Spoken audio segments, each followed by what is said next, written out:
একবার এক ছোট ছেলে তার দাদাকে জিজ্ঞেস করলো, দাদা, পেন্সিলের মাথায় ছোট রাবার থাকে কেন? পেন্সিল কি সবসময় ভুল করে?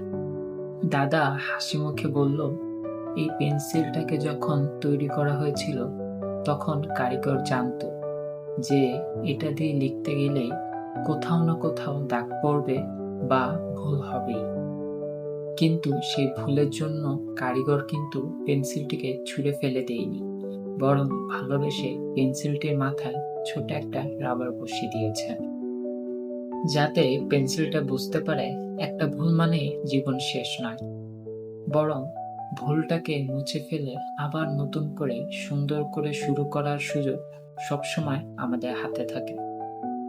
পেন্সিলের রাবার আমাদের শেখায় যে একটা ভুল মানেই জীবন শেষ নয়, একটা ভুল নিজেকে শুধরে নিয়ে নতুন করে আবার শুরু করার একটা সুযোগ।